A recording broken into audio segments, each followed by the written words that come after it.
Morning, Vinyl community. It's Steve again. It's Sunday morning. The clocks have gone back an hour in the UK, which is supposed to mean spend an extra hour in bed, which is fine. But the only problem is you wake up that hour earlier. So the nights are drawing in. The nights are getting darker. Still, it's good. It means you don't have to go out when it's dark. I can listen to music. It's great. I've got the week off work, which is even better, so I'll have a bit of time to actually tidy up my collection a little bit and sort of reorganise that. So that's something to look forward to. Without further ado, this is videos about collection purchases I've brought recently, mixture charity shop and record store, mainly pound bins, but some stuff you might like, some you might think, crikey, you've lost the plot. But without further ado, let's start. The Alarm Declaration came out in 1983, the debut album. The Alarm, you come out the post-punk, certainly has the image with the hair, and tried to be mainly acoustic. It had the initial big breakthrough, sort of dropped off a little bit. In the mid-80s, came back sounding a little bit U2-ish. Big song on here is 68 Guns, which was their sort of opening statement. And you also got Where Were You Hiding When the Storm Broke, both two big, reasonable sized hit singles in the UK. Singer Mike Peters now, I believe, is fronting Big Country. So, not a bad album. Self-titled album, Blood, Sweat and Tears, which I believe may have been their second album. And this contains all the main songs in the UK, Spinning Wheel and You Made Me So Very Happy. Actually, a bit surprised this album. There's an element of prog in there to me, as well as I believe it was the jazz rock thing, mainly because they've got a lot of horns in. But it's really it's a surprising album. I only brought it basically because of the spinning wheel and You Make Me So Very Happy. So yeah, I was pleased they got that. It was a better album than I expected. Next up, Boston Third Stage. The third album by Boston, it seemed to take an age to record. There was a big gap between Don't Look Back and this album.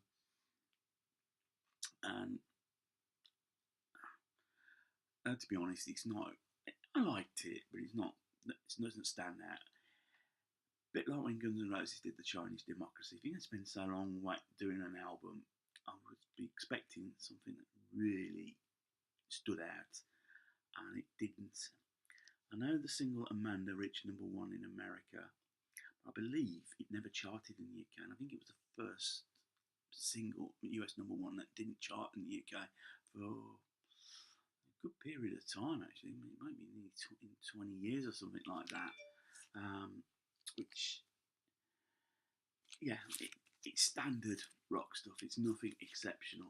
It's a good album, but it's not great. I mean, I got it. I probably wouldn't. If I knew now what I listened to, I probably wouldn't have been searching out for it. Deacon Blue, When the World Knows Your Name. This is their second album. Late 80s Scottish band. Deacon Blue took this name, I believe, from the Steely Dan song. I actually quite like this band when they first came out. The debut album, Raytown, I really enjoyed their single Dignity. This really brought them into the mainstream. Real Gone Kid really is a bit of it. It's the big single. It's their biggest single, I believe. Yeah, they've just come out with a new album. They're still going. Ricky Ross, the lead singer, actually presents the country music show on BBC Radio Scotland as well. So you know, it's a good album. I'm glad I got this back. I think they were a better group than what people imagined them to be. I think they got sort of tied in with the late 80s, all yuppie house, young couples type, and they were better than that. They were really good songs. And they do a corking cover, I'll Never Fall in Love Again. Not on the album though. Talking of 80s, Def Leppard, Hysteria. Probably probably the biggest rock album of the 80s, to be honest. And I think between Pyromania and this, it's been well documented. So much happened. Started recording with Jim Steinman. That got scrapped. Rick Allen lost his arm in a car accident. But I think, particularly in the UK, the fact that they stuck by him increased the kudos with the band. He couldn't. When Pyromania broke big in the US, I think Def Leppard was sort of viewed as being sold out to America, and I hate that phrase, because ultimately, when you make music, you want to sell lots of records. There's nothing wrong in that. It's your living, after all. Maybe because it was an American sounding record, I don't know. And it started to change when they played Monsters of Rock in 1986, their first appearance with Rick Allen, and I think you could sense the swell. I think there was a lot of respect given back to the band, and they did work hard. They did tour Hysteria hard. I mean, I saw them at the Birmingham NEC 1988, and it was Screaming Girls at a rock concert. What more could I never expected that, in my years. Never have still experienced it. So it was a bit unnerving. Saying that, it's an album full of great songs, great singles. And I did like, I know, Animal, Love Bites. I love the song Woman, Rocket, Gods of War. I just think I'm not surprised why this became such a big seller. And of course, I've mentioned Joe Elliott does the radio show on Planet Rock, and Def Leppard continually tour them in the US, still making records, so still popular. Never hit the sights the sales figures they got for Hysteria. Different times. I don't think anyone really will sell that amount of records again.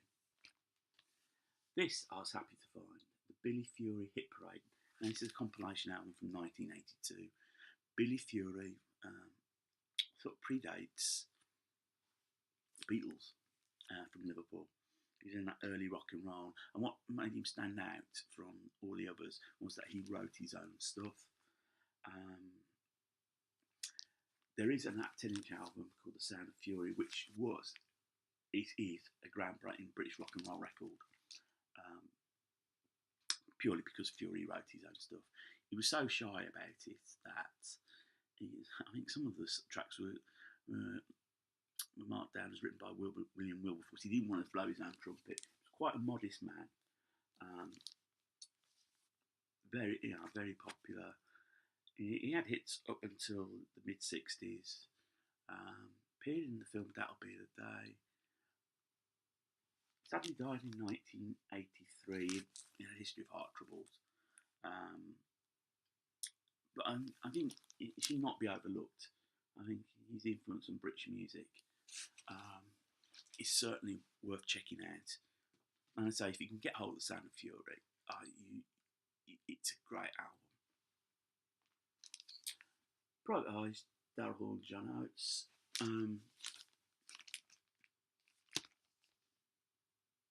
This contains their first big hit in the UK. I can't go for that. No Can Do, and obviously still were very popular in the States at the early 80s. I mean, they were having number one singles consecutively. Yeah, and I think they got popular in the mid 80s in the UK. I think that Daryl Hall actually moved to London, lived in London for a while. I don't know if he still does. Still going. Good pop songs. Excuse me, my throat's drying up. Cup of tea time. Hope you like the mug.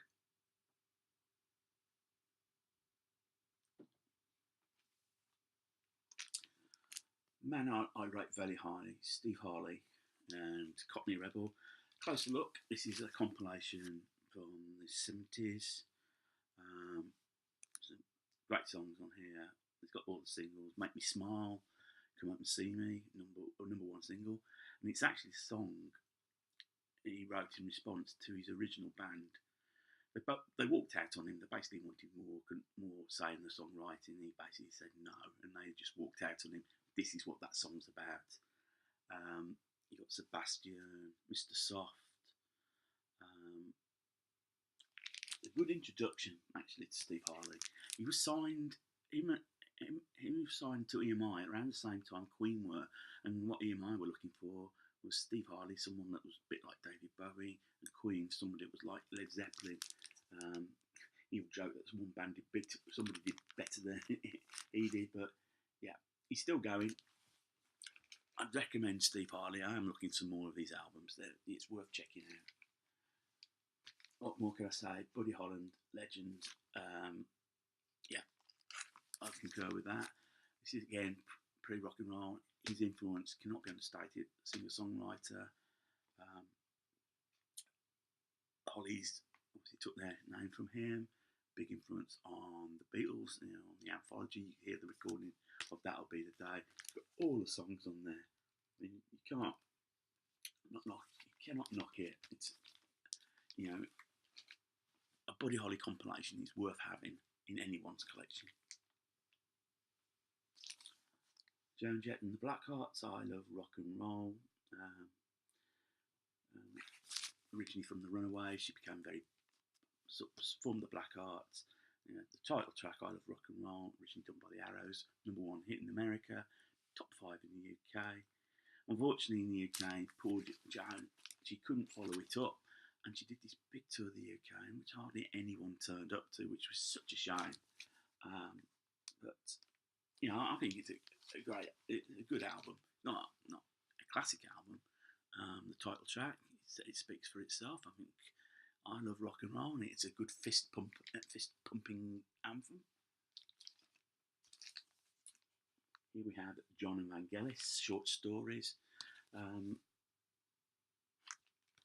It's an old friendship they had.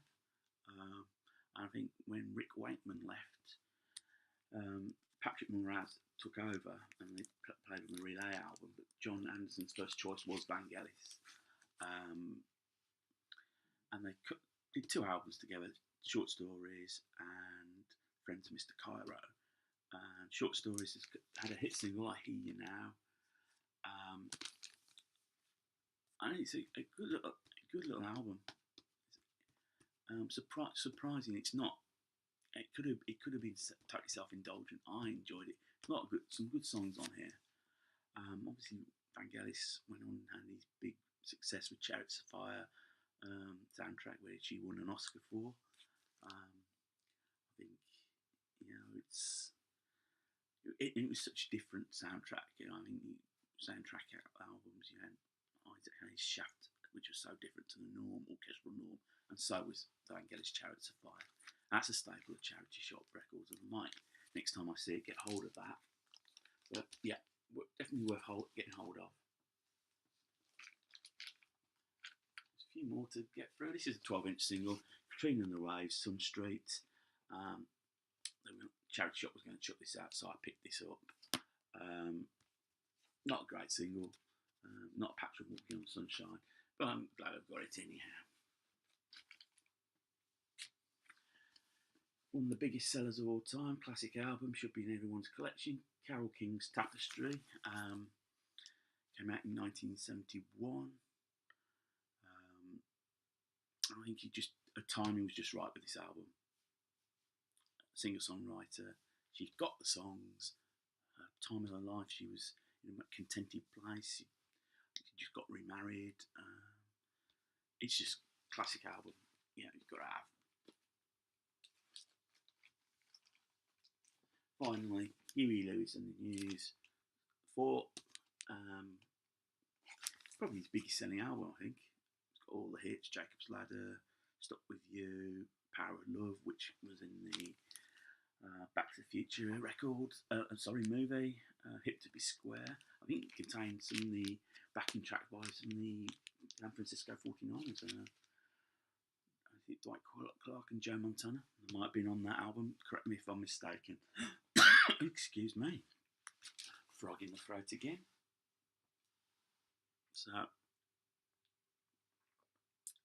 that concludes this bit. That concludes this batch of records in the video. As I say, some good, some bad. So I hope you enjoy.